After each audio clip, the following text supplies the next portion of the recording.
C'était à prévoir, des cas de COVID-19 dans les écoles avec la rentrée.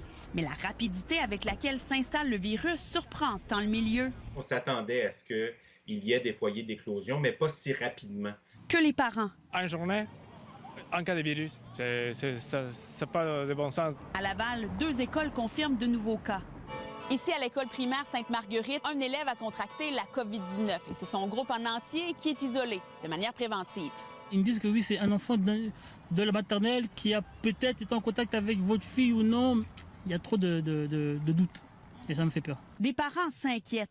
Les mesures sanitaires sont-elles véritablement respectées? Mais là, ils sont sortis de leur classe, sont allés manger à la cafétéria, puis un autre groupe est allé manger dans leur classe. On nous dit qu'il y a des procédures pour les élèves, puis là, ils reviennent à la maison, puis ils nous disent que c'est carrément le contraire. À l'école secondaire l'Odyssée des jeunes à Laval, il y a également un cas. Et c'est clair, à la sortie des classes, un seul sujet sur les lèvres des parents. On ne peut pas le cacher, on ne peut pas l'éviter, l'ignorer. Il faut prendre plus de précautions. Ces écoles sont loin d'être des exceptions.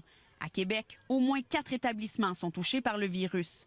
Et en début de semaine, la polyvalente de Montagne confirmait de son côté que 4 enseignants sont infectés par la COVID-19.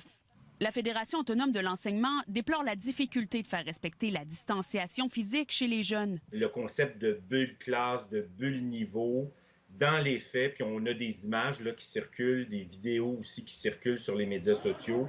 Les élèves ne respectent pas ou très difficilement la distanciation physique lorsqu'ils se retrouvent entre eux.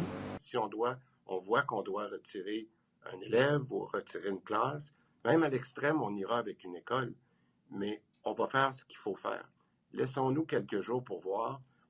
Il y a bien des pays qui ont réussi et je ne vois pas pourquoi nous ne serions pas capables de réussir. Bénédicte Lebel, TVA Nouvelles, Laval.